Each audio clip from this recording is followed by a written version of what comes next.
How are you? Good day. It's Friday afternoon. I'm on my way into a town called Quincy, Washington. I got out with the M5, Mighty 500. We're going to go to a place called Mattawa. Uncle Greg is going. Pepper, the dog, is going. We will camp Saturday night. Tonight I stay in a town called Ellensburg to see some other people, and then it will be fun. I am meeting a guy named Aaron in Quincy to drop off his ECU. See about a power bundle, so we got to finish up his bike, and he is going to show us all the best places tomorrow to ride in Quincy. So excited about that. I'm gonna go test those inserts, the airbox inserts. So we'll get to that. That was a big gains made there this week.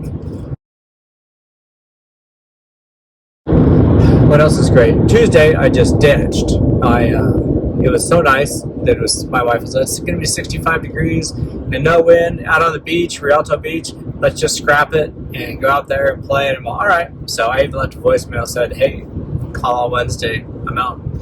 Having fun with my wife, because if you've ever been in Pacific Northwest, you know that days like that are few and far in between. This is how cool the beach was.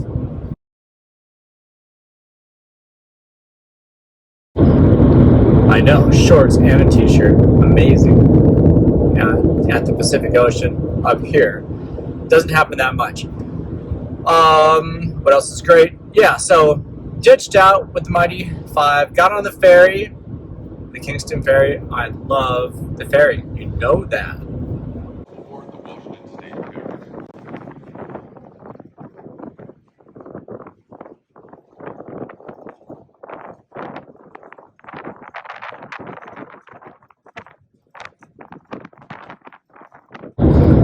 Then braved the nastiness of it, but the fall colors were good.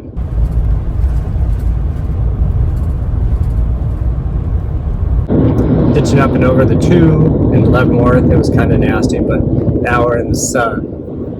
Oh, as far as the intake thing goes, I printed out a bunch of them, and I manipulated sizes on the things. So here is the original dyno run on this thing, and it's almost hard to believe.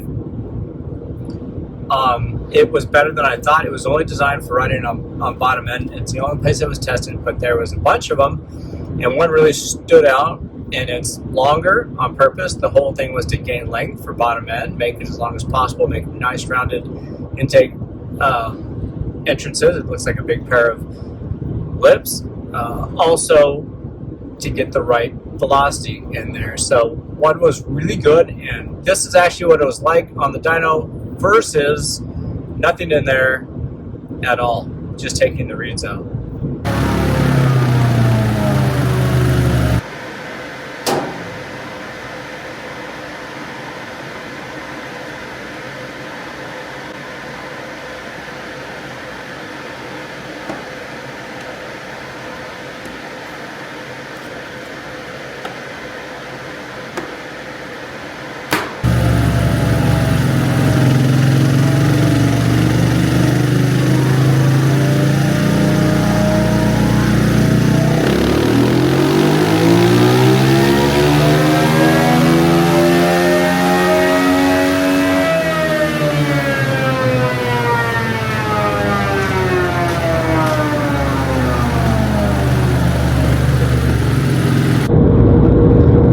Pretty amazing, huh?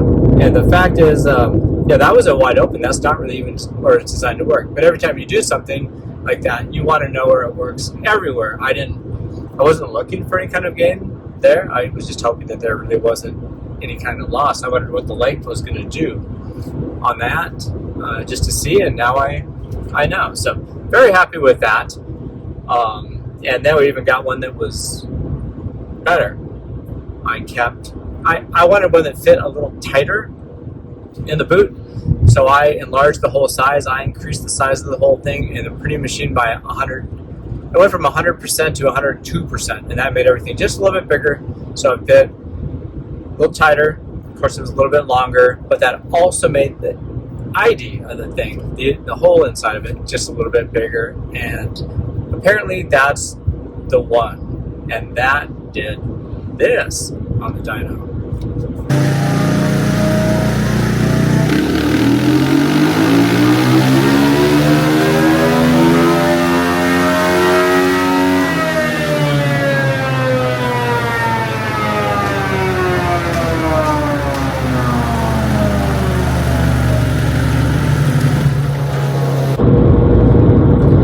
Even more amazing.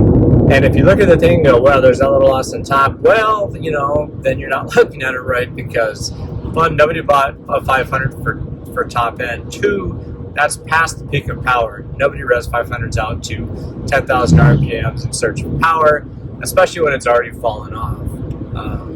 And that one, you know what?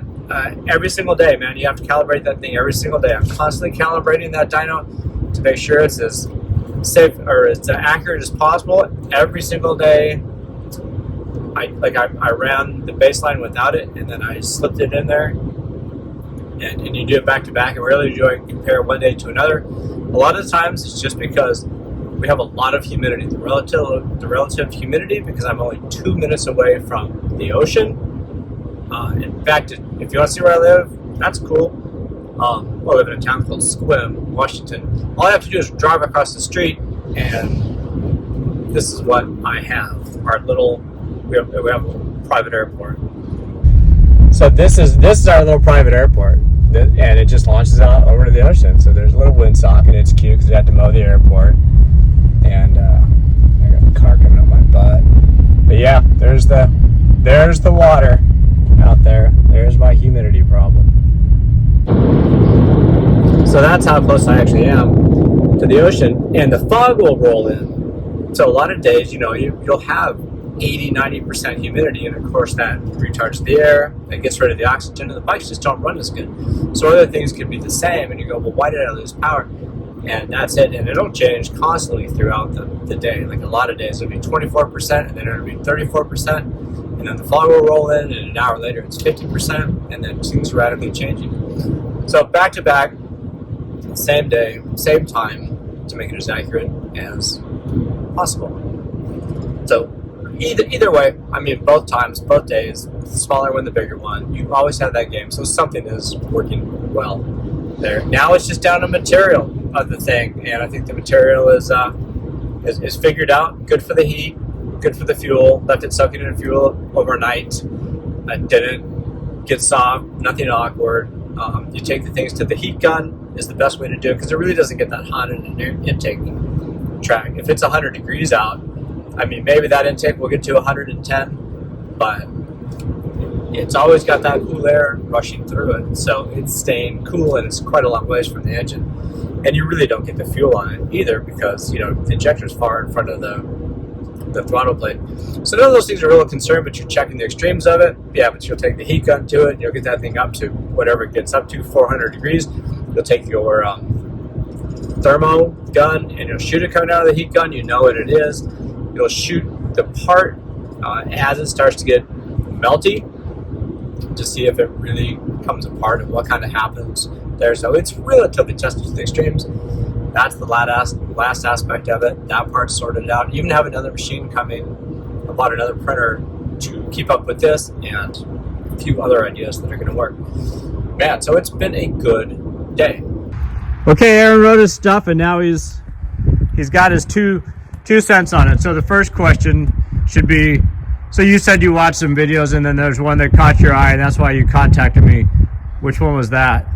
Yeah, when you were out in the woods and you kind of got out there a little bit more peaceful, and you were talking about flame out and your bike getting hot, and that was exactly what this did. And you took care of me, and I rode it this morning, and it's a completely different bike. It's got way, I can run it in any gear, and it doesn't hesitate at all, and it's awesome on the single track, and it doesn't get hot. The fan doesn't run. It's just completely way 100% better than it was.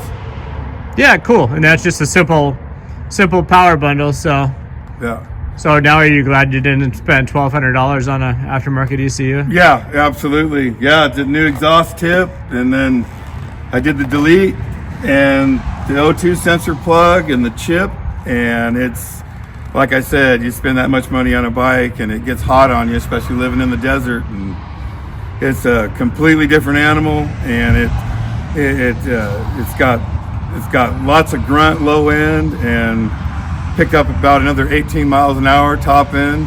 It went from a 94 miles an hour to 108 miles an hour. So yeah, it's totally different. Nice. Yeah, I love it. Right on. Glad you're happy. Let's go ride. All right on. Let's do it.